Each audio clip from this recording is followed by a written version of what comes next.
Shalom, everyone. Thank you so much for joining us today. We are thrilled to be learning with Rabbi Dr. Geoffrey Claussen about Jewish ethics, the basics. So I'd love to tell you a little bit more about our scholar today. Rabbi Dr. Geoffrey Claussen is Professor of Religious Studies, Lori and Eric Sklut Professor in Jewish Studies, and Chair of the Department of Religious Studies at Elon University. His books include Sharing the Burden, Rabbi Simhah Zissel Ziv and the Path of Musar, Modern Musar, Contested Virtues in Jewish Thought, Jewish Virtue Ethics, and Jewish Ethics, the Basics, which we will be learning more about today. Rabbi Claussen, thank you so much for being here. Thank you so much, Alex, and thanks to all of you for being here. So I'll speak for a while, and then we'll leave some time at the end of our hour for Q&A and for discussion. I'm really excited to get to talk about this book, about Jewish Ethics, the Basics. I'll begin with just a few words about how I came to write the book, and I'll share that I've been thinking about the basic questions in this book for a really long time, since I was quite young, as I wondered about how it was that the different approaches to Jewish identity and Jewish tradition that I observed around me were so totally unlike each other. I noticed that even within my own family, I could see that when my family members in the United States described what it meant to be Jewish, those descriptions had virtually nothing in common with the way that some of my family members in Israel described what it meant to be Jewish. I know this is not a unique experience, and that many, many Jews have had similar moments of recognition of how even, say, within their own families, within their communities, different Jews may be shaped by different contexts and different ideas and end up with approaches to Jewishness that are totally unlike one another. And this is not at all unique for members, for Jews. This is true of members of all kinds of groups, that whenever a large group of human beings that people claim represent some coherent identity, within any such group, members of the group will often come to the basic insight that there's very little that binds the group together. And always, when someone vocalizes that thought, a lot of people will respond by asserting that there's something essential, something basic that binds the group together. And many people have all kinds of reasons for caring deeply about what it is they see as binding a group together, and especially when it comes to the ethical vision that they think animates the group. I'll say that these issues did not occupy me that much as a child, but they did come to occupy me much more as I began to pursue Jewish studies as a college student, first under the guidance of my teacher and mentor, Louis Newman, one of the world's major scholars of Jewish ethics. Louis helped me to see quite clearly, as he's helped so many other people to see, how human traditions generally, and Jewish traditions in particular, have been constructed in diverse ways, and how claims about the core message or the authentic teaching of a tradition often seek to cover up that diversity.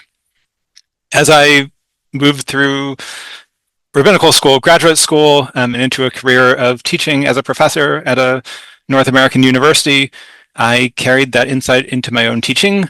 A good part of my own work in the classroom involves helping students see what Louis first helped me to see, to help students see how human traditions are constructed in diverse ways, even as others may try to cover up that diversity for all kinds of reasons. This has been a central theme in my writing, especially on Musar traditions, which have occupied a lot of my work. Musar traditions, Jewish traditions about character and about virtue. And my previous book, Modern Musar, Contested Virtues in Jewish Thought, focused on the very diverse ways that Jewish thinkers have thought about a series of different virtues, which have often been imagined in very different terms by different thinkers, pursuing different agendas in different times and places. In this new book, in Jewish Ethics, the Basics, I'm seeking to do that work more broadly, not just focusing on Musar, on this genre of Jewish ethics focused on virtue and character, but on Jewish ethics more broadly, on all kinds of claims about how humans should live in relations to others. I define Jewish ethics in this book really broadly as ideas that are developed by Jews, shaped by Jewish tradition, experience, history, or identity about how humans should live, especially in relation to others. And I point readers toward the basic insight that Jewish ethics has been constructed in different ways by different people, in different contexts for different reasons. In some ways, that's a very basic thing. It's maybe a very simple thing. It's the kind of insight that I just described being able to sense when I was a child looking at diverse approaches to Jewishness within my own family. And it's the kind of basic critical insight that I think is really important to have in order to understand what's going on when anyone talks about Jewish ethics. And it can be really challenging to recognize that for many people who are pretty sure that Jewish ethics says something and who are really resistant to the idea that there's no single core basic Jewish teaching that captures the essence of Jewish ethics. I should say that I didn't come up with the title Jewish Ethics, The Basics. The book is part of Routledge Publishing's The Basics series, where each volume takes some topic and gives you the basics about that topic. So there's social psychology, the basics, and gender, the basics, and politics, the basics, and artificial intelligence, the basics, and human geography, the basics, and so too with dozens and dozens, a few hundred different topics, introducing readers to the most basic things to know about that topic or field. And many people, on seeing a book titled Jewish Ethics, The Basics, would love to be reassured that the book will affirm that Jewish ethics at its most basic level teaches the thing that they're sure Jewish ethics must stand for. And such people will be sorely disappointed by this book, which doesn't make any claims about any essential teaching of Jewish ethics. But again, it argues that the most basic thing to understand about Jewish ethics is that it's been constructed in different ways by different people in different contexts and for different reasons. I'll try to explain a bit why that's so, by reading just the first several pages of the book. What counts as Jewish ethics? And who decides what counts? Jews, people who identify as Jewish, often disagree with each other about these questions. One can find Jews advancing nearly every ethical position imaginable and claiming that their views represent Jewish ethics, Jewish values, Jewish teachings, or Jewish wisdom. Some assert that they as individuals can decide what counts as Jewish ethics. Others explain how authentic Jewish ethics is determined by certain authority figures, certain texts, the majority view within certain Jewish communities, or by God, whose will some believe to be expressed by those authorities, texts, or communities. Many Jews view ethics as central to their Jewish identities, and so care especially deeply about what counts as Jewish ethics. Many assume that Jewish ethics offers clear teachings that fit with their senses of what it means to be Jewish. For example, Jews with strong commitments to liberalism often see Jewish ethics as clearly supporting liberalism. Jews with strong commitments to Zionism often see Jewish ethics as clearly supporting Zionism. Jews with strong ethical commitments on any number of issues may see Jewish ethics as clearly supporting those commitments. People with perspectives like these may be troubled by representations of Jewish ethics that veer from the message they are sure Jewish ethics upholds. People who do not identify as Jewish also sometimes care very deeply about what counts as Jewish ethics. Given the ways that Christian and Islamic identities developed with reference to Jews, large swaths of the world's population have historically defined their identities in relationship to Jewishness. In particular, many Christians have historically defined their ethics in opposition to what they've defined as Jewish approaches, viewing Christian ethics as an improvement on inferior Jewish ethics. More recently, other Christians have viewed Jewish ethics in stereotypically positive terms.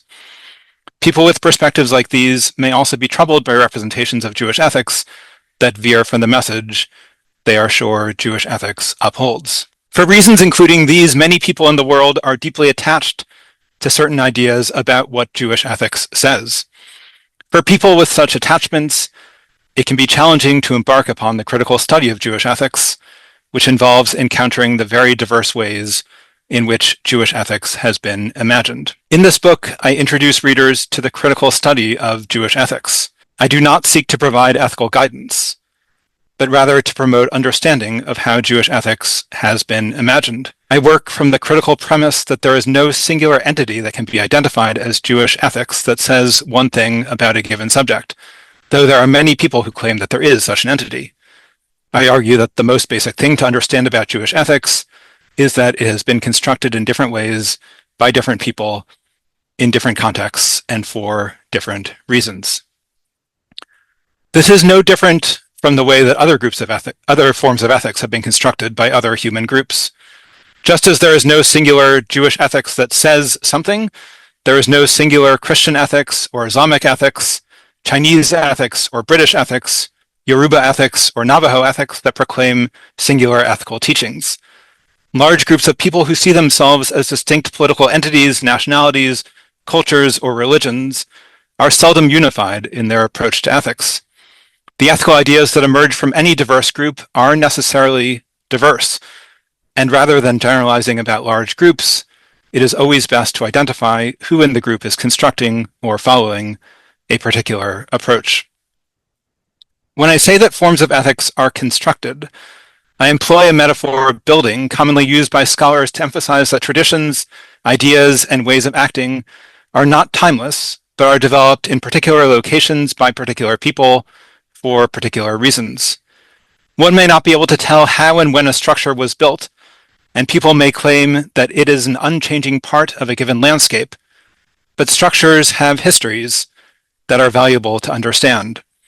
When seeking to understand traditions of ethics that influence many people's lives, critical scholars believe that it is valuable to understand the histories of these traditions. Traditions may be depicted as offering a clear message and unchanging essence, but those depictions are built by people in particular historical contexts, seeking to lend authority to those ideas. When I speak here of critical study and scholarship, I do not mean critical in the sense of being inclined to find fault or judge negatively. Rather, I refer to an approach to inquiry that seeks to uncover how diverse ideas are constructed and their underlying assumptions, functions, consequences, and limitations. The critical approach taken in this volume especially seeks to understand how Jewish ethics means different things and has different functions for different people. This volume offers a critical introduction to the diversity of Jewish ethics, exploring some of the ways in which Jews have developed very different ideas of how ethics might be shaped by Jewish tradition, experience, history, or identity. And I'll read one more sentence here from the next section, just the definition that I'm using. I understand Jewish ethics broadly. Ideas developed by Jews, shaped by Jewish tradition, experience, history, or identity about how humans should live, especially in relation to others. That framework for defining Jewish ethics is intentionally broad because my goal in this book is to promote understanding of the diversity of Jewish ethics rather than curtail that diversity by drawing the boundaries so as to exclude the views that I don't like or that I think aren't good enough or that I don't want people to know about or that other people say don't represent real Jewish ethics. I'm very interested in this book about why people do often make moves like that when explaining what Jewish ethics is. It is very common that people say, this is the real Jewish ethics, and you don't need to look over there at other ideas about what Jewish ethics is. But my goal is to pull back the curtain, as it were, so that we can understand what's going on there as best we can, to understand why people make claims like that, what's going on, how people go about obscuring the diversity that exists within the history of Jewish ethics. In the remainder of the first chapter of this book, I explore some of these moves, and I'm going to make a list of them on the screen here. I'll go ahead and share my screen again to note a few of the ways in which the book explores how people seek to limit what counts as Jewish ethics. Is that people make claims that Jewish ethics is only the ethics of what they call Judaism. Many people like to narrow the scope of what counts as Jewish ethics by making use of the word Judaism and by saying that what really counts as Jewish ethics is just the ethics of Judaism. Judaism and equivalent terms in other languages are words that have become popular, including among Jews, over the past several centuries. And these are very useful words for people who want to limit the scope of what counts as part of the tradition. With the English word Judaism, the English language suffix ism implies some commitment or certain kind of belief or approach And the term Judaism or equivalent terms in other languages are often used by those who want others to think of Jewish tradition as embracing a particular belief or approach. So it's been a very common feature of discourse about Jewish ethics in the modern era that people make claims about what Judaism teaches. You can look up the phrases Judaism says or Judaism teaches about any given topic, and you'll find scholars and rabbis and Jews of all sorts and non-Jews of all sorts making all kinds of claims about what Judaism says or teaches about any number of issues that are totally at odds with each other. So to take one example that I discuss in the book, if you look up claims about what, quote, Judaism teaches about the merits of discriminating against people based on fundamental aspects of their identity, you will find the rabbi who proclaims that Judaism opposes discriminatory treatment, and you'll also find the rabbi who proclaims that Judaism is fundamentally discriminatory. And both will bring lots of evidence to support their view based on their ideas about what counts as valid evidence, and both rely on the claim that there is some entity called Judaism that clearly stands for one approach. As I say in the book, Jews have taken many different approaches that they've claimed are the approach of Judaism, and they have built many different Judaisms that align with these approaches. The use of the term Judaism may be useful for convincing others that a vast tradition supports their particular view and that contrary views are not part of the authoritative tradition. The rabbi who asserts that Judaism opposes discrimination will assure you that Jews favoring discrimination are not part of authentic Judaism, and the rabbi who asserts the opposite, that Judaism favors discrimination, will assure you that views opposing discrimination are not part of authentic Judaism. But the goal of this book is to promote understanding of the diverse ways that Jewish ethics has been imagined, whatever we may personally think about them. And so I'm not taking sides on questions about what views should count as authentic or authoritative Judaism. This can help you to see, however, that the term Judaism can be deployed in different ways by different people seeking to mark the boundaries of what should count as Jewish ethics. And so rather than claiming that Judaism supports some particular approach, the book encourages readers to consider how different Jews have used ideas about Judaism to construct Jewish ethics. A related strategy is that even without making claims about Judaism, other Jews who want to advance certain ethical ideas will often assert that those ideas are essential, fundamental, or foundational to Jewish ethics, and that contrary ideas cannot be seen as part of Jewish ethics. This approach is what's often called essentializing, taking one part of a diverse group of ideas and portraying it as essential for being a part of the group at all. Essentializing Jewish ethics as fundamentally committed to some particular idea often serves as a way to mark certain ideas as authoritative and exclude other ideas from the history of Jewish ethics. So, for example, you can find scholars who have said that in order to count as Jewish ethics, ethical teachings need to be grounded in belief in God, because from their perspective, believing in God is essential to Jewish ethics. And this book explores how and why scholars may make that move, but it helps us to see that in the history of Jewish ethics, there are ideas that are grounded in certain ideas about God, and there are also ideas that are not. And we should notice how people try to draw the boundaries of what counts by saying that certain ideas are essential and those that don't meet the mark are not to be included. Or to give you another example of that, you can find scholars who have said that in order to count as Jewish ethics, ethical teachings need to be grounded in a commitment to human equality, because a commitment to human equality is essential to Jewish ethics. And this book explores how and why scholars may make that move, but it also helps us to see that in the history of Jewish ethics, there are ideas that are grounded in a commitment to human equality, and there are also ideas that are not. And again, we should notice how people try to draw the boundaries of what counts by saying that certain ideas are essential and those that don't meet the mark are not included. Whenever we encounter claims about Jewish ethics, we should think critically about what kind of essentializing might be going on. Who is drawing the lines that define those boundaries, and why are they defining boundaries in those ways? Another kind of essentializing that this book explores are claims about how certain texts are essential for Jewish ethics. Presentations of Jewish ethics often point to particular works of Jewish literature and insist that Jewish ethics must be grounded in those works. For example, they may say that Jewish ethics must be grounded in biblical texts, or specifically in the written Torah, in the 5 books of Moses, or they may claim that to count as Jewish ethics, ideas must be grounded in rabbinic literature, the literature produced by those known as the rabbis from the first part of the first millennium in the Common Era, or more specifically that Jewish ethics must defer to the authority of the Babylonian Talmud, which a number of Jews in particular have viewed and continue to view as essential to Jewish ethics.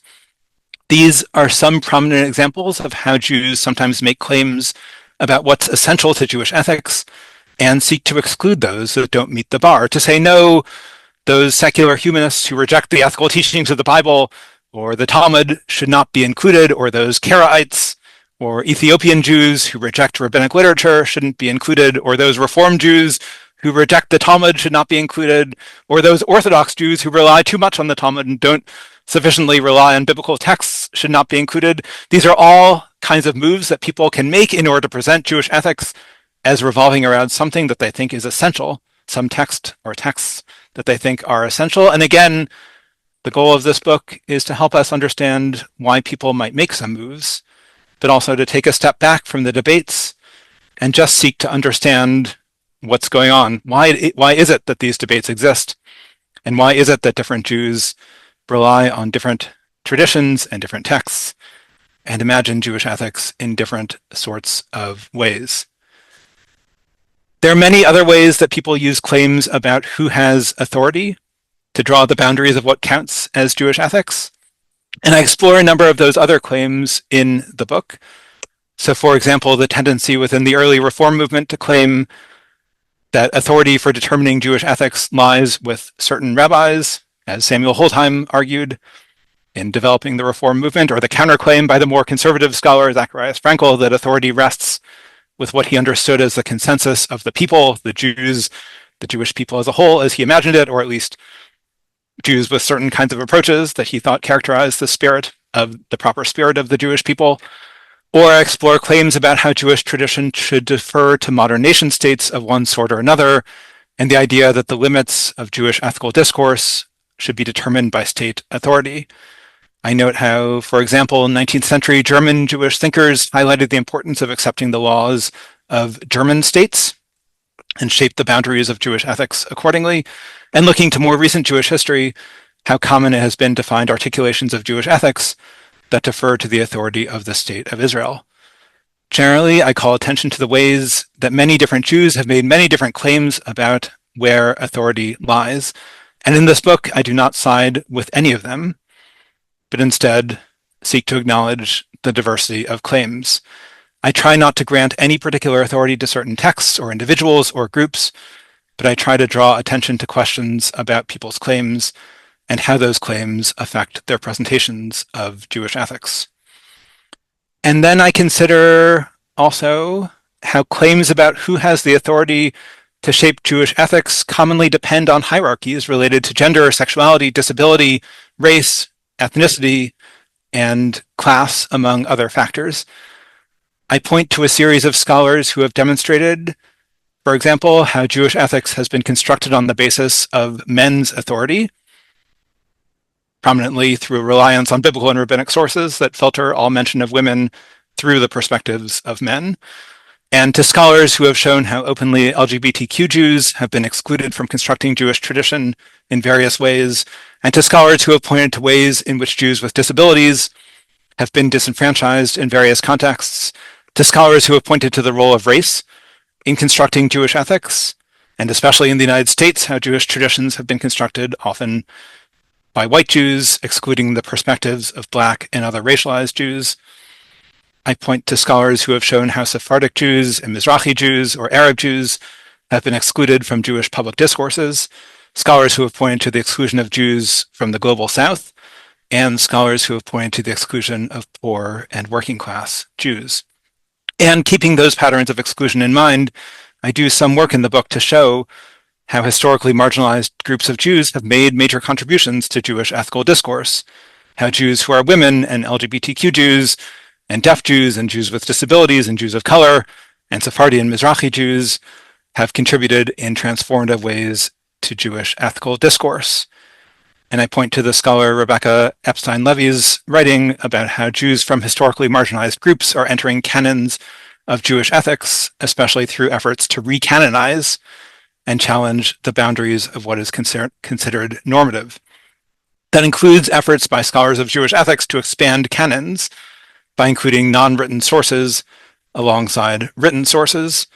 I quote the scholar Michal Rauscher's insight that making Jewish texts the sine qua non of Jewish ethics means anyone who does not have access to those texts is not part of the conversation, privileging only those with certain resources, access, and educational backgrounds, and Rauscher's argument that Jewish ethics should center ethnographic work that documents the range of ethical views among marginalized Jewish populations.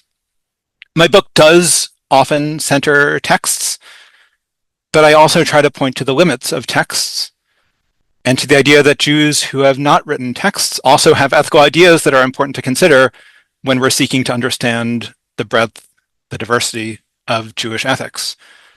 And more generally, in contrast to presentations of Jewish ethics that center only texts by elite male rabbis or only insights from Jews with certain characteristics, like white, straight, cisgender, able-bodied Ashkenazi men from the global north, I try to include a somewhat wider range of sources because, again, the goal of the book is to help readers understand how Jewish ethics has been constructed in different ways by different people in different contexts.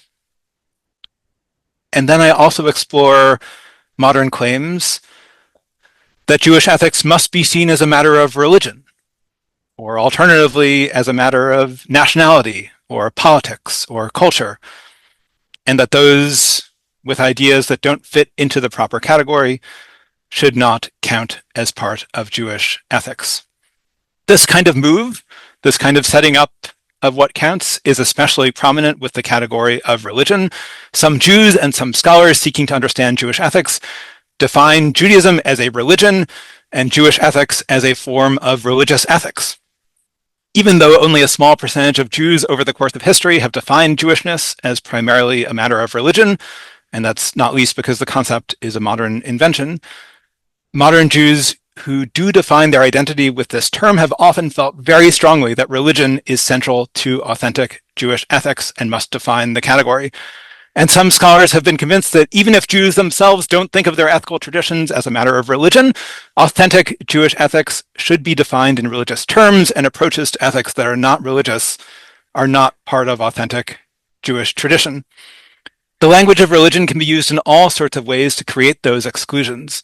So, for example, when religion is defined as a private matter, so that things that are too public or too political get excluded from what counts, or that Jewish ethics must be religious and therefore must require God language, and constructions of Jewish ethics that reject belief in God are then not part of Jewish ethics, or that religion is linked with certain ideas about social order or civilization or capitalism or patriotism or whatever, and ideas that don't fit within those frameworks should be excluded from what counts as Jewish ethics.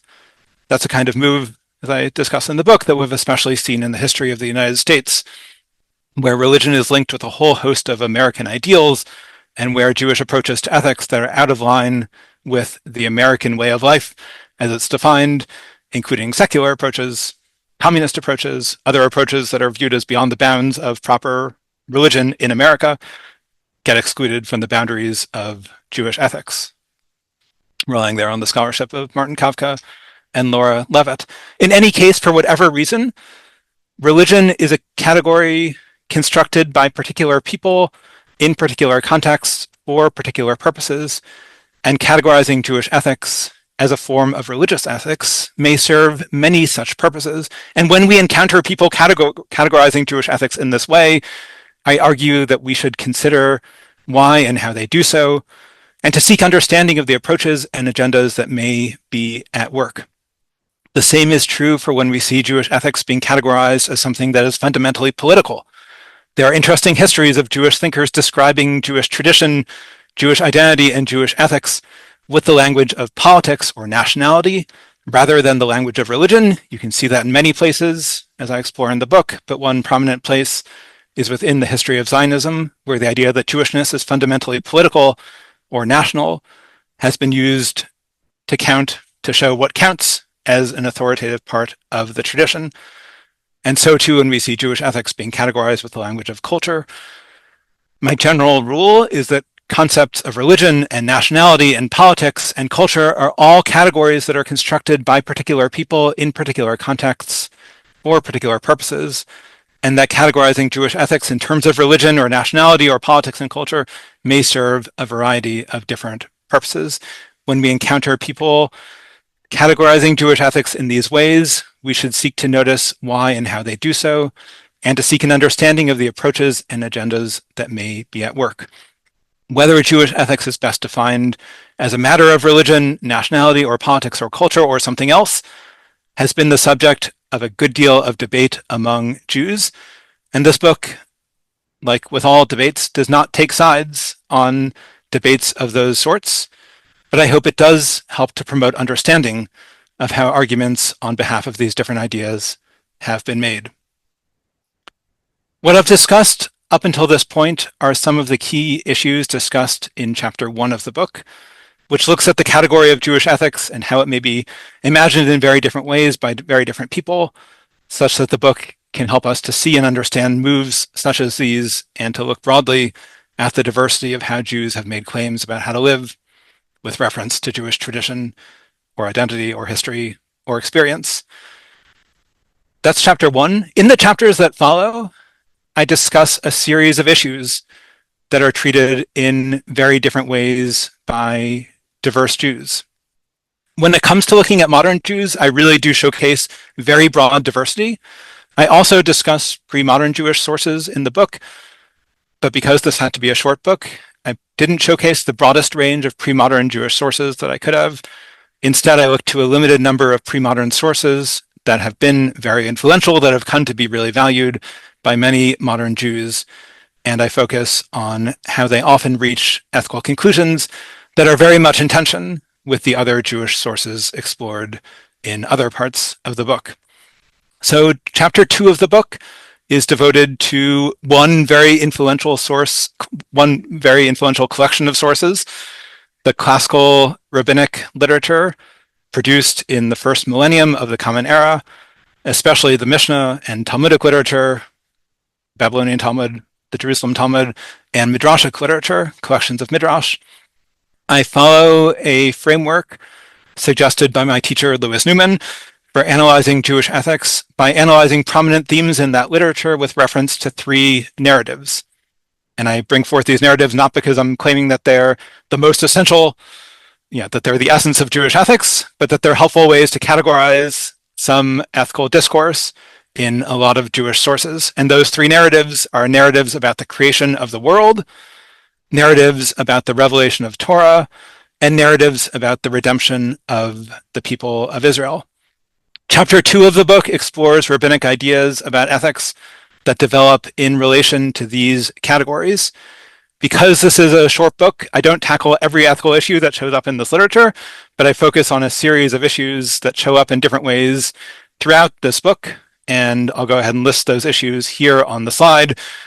These are claims about authority, claims about the status of Jews and Gentiles, claims about gender, claims about race, claims about disability, claims about sexuality, claims about abortion, claims about animals and the environment, about violence and war, about settling the land of Israel, about political governance, about the rights of refugees and strangers and others in need, and about the development of compassion and other virtues.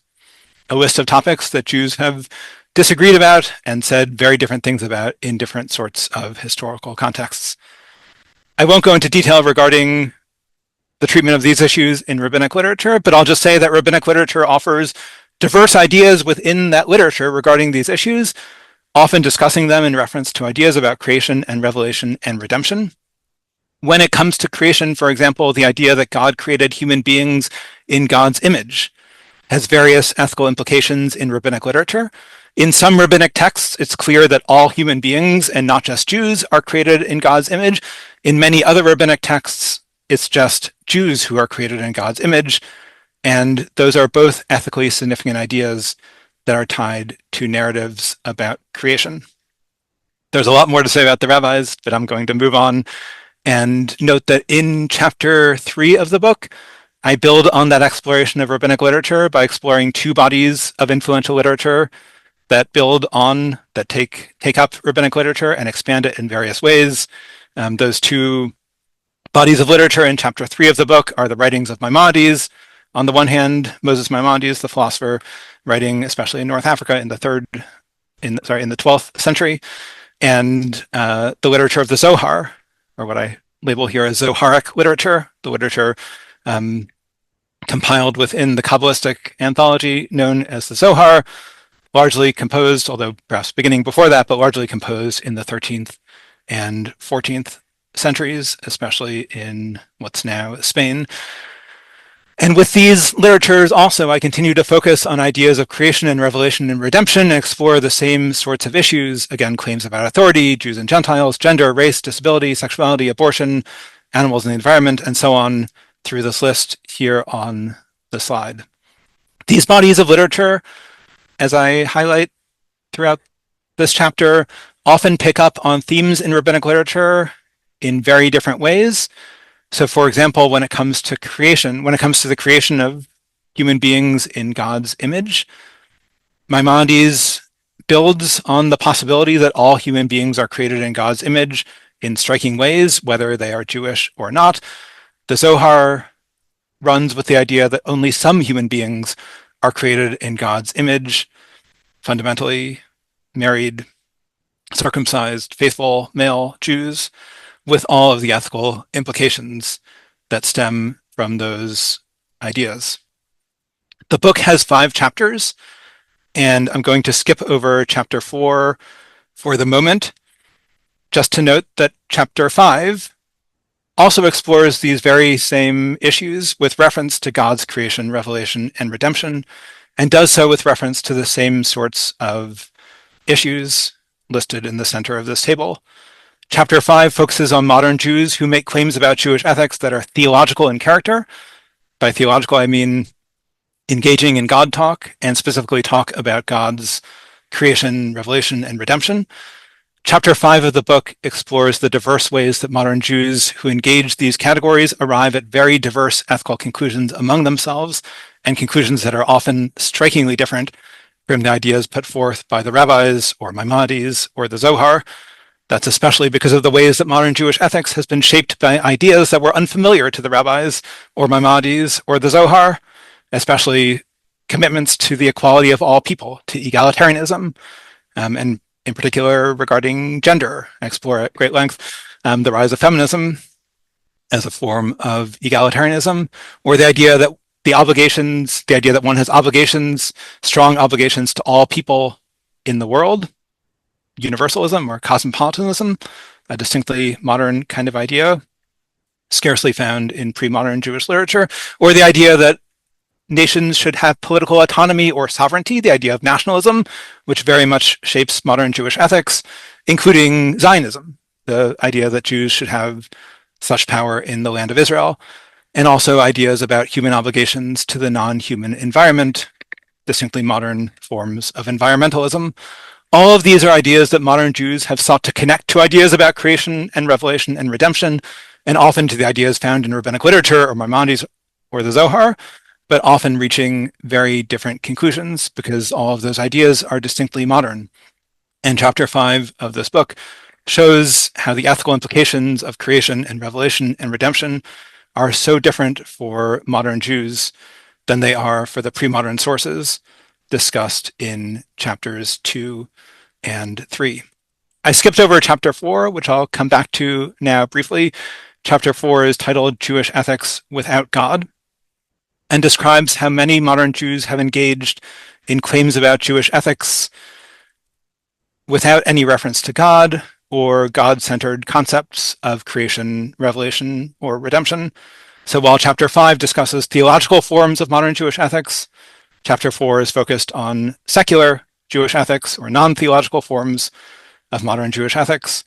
I focus on the same sorts of issues, but focus on how diverse modern Jews have often engaged ideas such as the ones I just named, egalitarianism or feminism, or universalism, or nationalism, or Zionism, or environmentalism, not with any reference to God, not with any reference to ideas about creation or revelation or redemption, but with reference to ideas about Jewish identity, about Jewish history, and in particular, experiences of Jews being persecuted that lead to ideas of universalism or nationalism, egalitarianism or Zionism in different sorts of ways.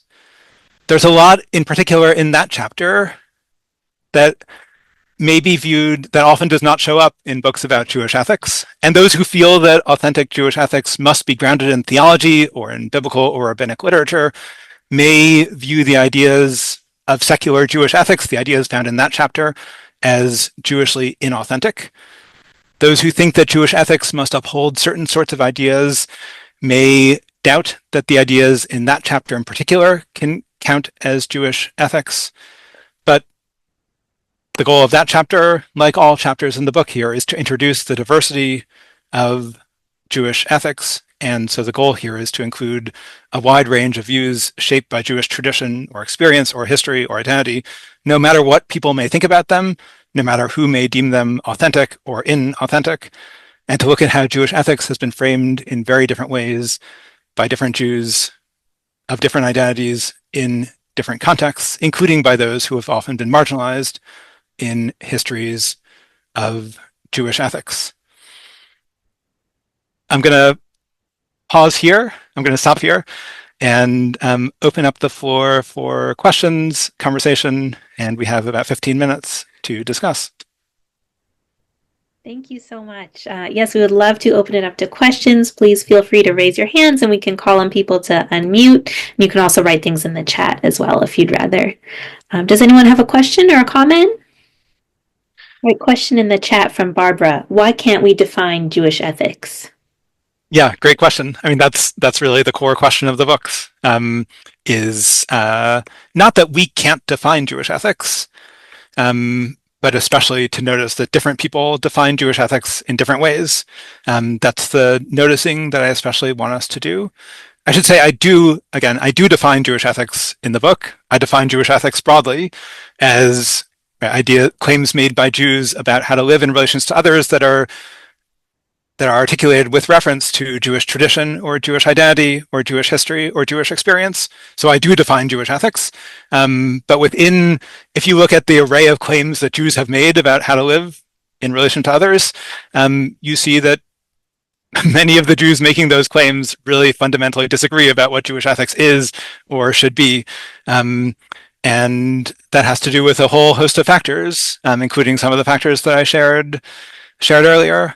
Right. Yeah, people are defined by their beliefs in all sorts of ways. I don't know if you want to say more about that, Barbara. But yeah, people have for good reason, many of us have very strong convictions about what Jewishness is and must entail.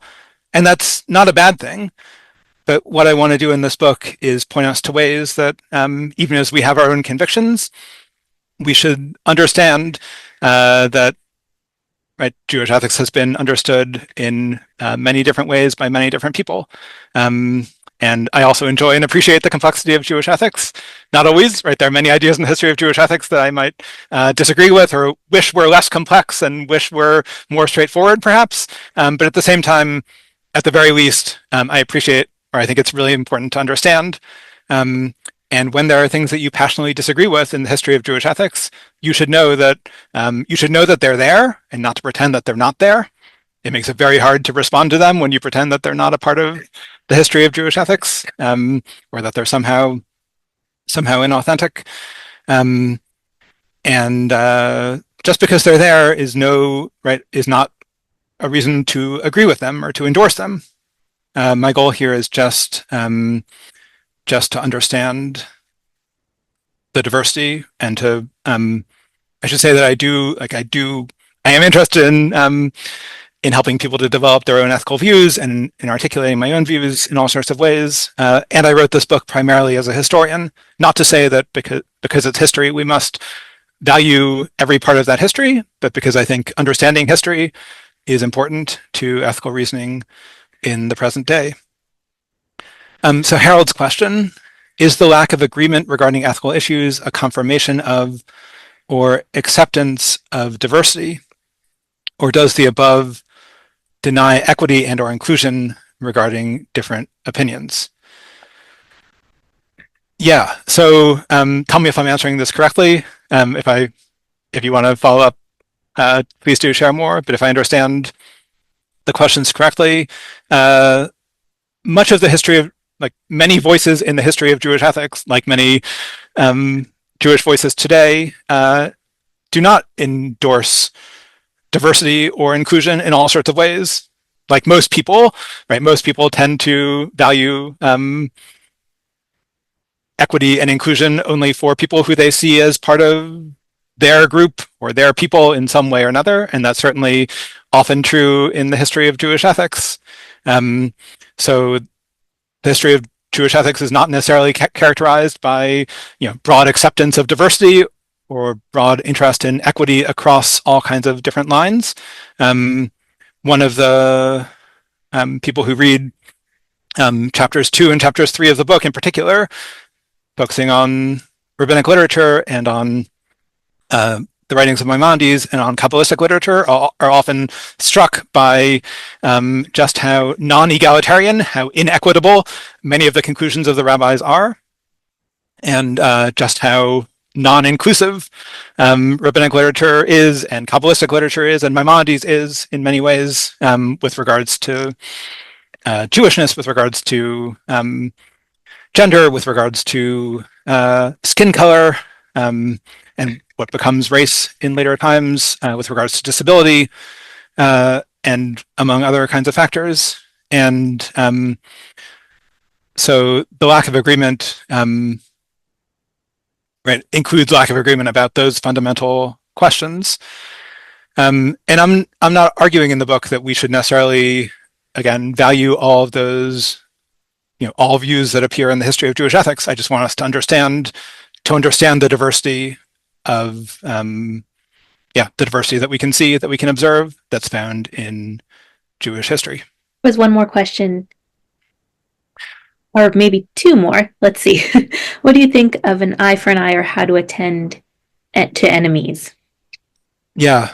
So I'll answer this insofar as those issues show up in the book, that the question of the ways that the rabbis transform the meaning of biblical injunctions to exchange an eye for an eye, that if someone knocks my eye out, that their eye should be knocked out as well.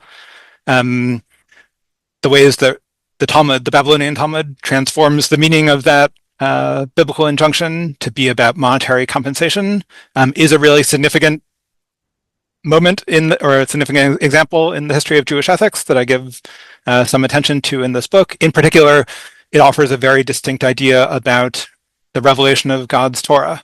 The rabbis who developed that idea of saying, of rejecting corporal punishment, of rejecting the idea of knocking out other people's eyes, are saying seem to be saying something, and many scholars have argued this, seem to be saying something very significant about how Torah manifests in the world, that its meaning is not according to the simple meaning of what you would just get from reading a biblical text that says quite explicitly, an eye for an eye and a tooth for a tooth. That's a really striking view of Revelation that says God's Torah, God's truth, is not found in the literal meaning of those words. It is found for the rabbis, and I cite the scholar David Kramer, his framing of that issue in my book. The rabbis there seem to be saying something about, look at the power that we have to assert what it is that God reveals, based on our own ideas and based on our own insights. Strikingly, that's right. The rabbis are not saying, and anyone can decide what the Torah means for themselves, but they do seem to be saying something about them and their power, and that's one of the ideas about authority. That's very important to the history of rabbinic literature. It is interesting to note then how ideas about authority among modern Jews, especially modern non-Orthodox Jews often do build on that approach and expand the possibilities in all sorts of ways. And I'm looking ahead to Sharon's comment about the Reform movement in particular. One of the ways in which the meaning of that passage comes to be transformed by some modern Jews is precisely to say, just as the rabbis could say that in their time, so too all kinds of other Jews can arrive at other conclusions in our time. And that idea shows up in the early thinkers who helped to shape the Reform movement and the conservative movement as well, looking back to that biblical idea. I'll also say that discourse about enemies is another theme in the book, which Barbara also asks about. And if I can generalize, there are very interesting ways in which various modern Jews, both using secular arguments, chapter 4 of the book, and using theological arguments, chapter 5 of the book, really think about enemies in very different ways than the predominant views that show up in, let's say, rabbinic literature or the Zohar, which tend to be, part of it has to do with the disagreement about who is created in the image of God. The enormous explosion of the enormous popularity of the idea among modern Jews that all human beings are created in God's image, to use theological language, or among modern Jews using secular language to say all human beings have inherent dignity, and we should learn that from our study of Jewish history and how Jews have been treated by others and how Jews have been viewed as enemies by others. That leads to a real flourishing of framing Jewish ethics as resisting the demonization of enemies in various sorts of ways.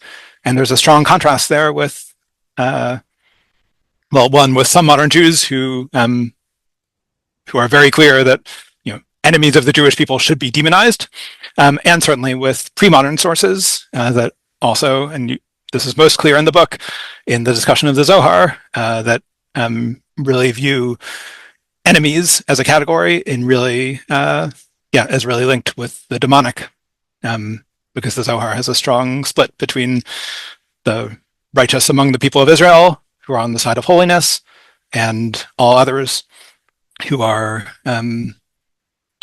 on the other side, the side of the demonic. So getting to Sharon's question here, I think that you should think that as a Jew, you are commanded to be a good, giving, generous, and accepting person. And I think it's helpful to see. I hope it's helpful to see, because that is the premise of the book. It's helpful to see that your sense of commandedness need not rely on some sense of saying, well, that's because that's what Jews have always thought. Jews have thought different, and Jewish thinkers and prominent Jewish thinkers of all sorts have thought different things in different moments. And that shouldn't take away from your own sense of commandedness and generosity that you have. But the history there is worth knowing. And I hope that can strengthen your own commitments in various sorts of ways, right? Just because people have said, let's say, because people have said terrible things in the past, right, doesn't mean that you're bound by those things, or because you share a group identity with those people, that therefore you should shift your view in any way. And I really hope that sort of seeing the history of ethical disagreement can be clarifying, can be helpful, can be ennobling, can help to build people up in all sorts of ways. Although it can be sad and can be hard, right? Can be hard to see. There are some risks in sort of confronting, just as there are difficulties in confronting for all of us the difficult parts of ourselves. It's hard to confront the difficult parts of histories, but I do hope that confrontation can be a fruitful one. Regarding Barbara's question about science, do I discuss science in the book? Yes, both in the context of things that we might call science that are developed by pre-modern Jews, especially connected to a sense of creation of the world, and also the rise of secular scientific thinking and also the rise of theological scientific thinking that's framed with reference to God or God's creation. Free will is comes up a little bit in the book, although it's not a prominent category there. And I have to leave it out as I was trying to fit a lot of Jewish history into a book that had to be a very slim sort of book. Thank you. Thank you so much, Rabbi Claussen. And thank you all for learning with us today. And thank you all again for being here today. Enjoy the rest of your day.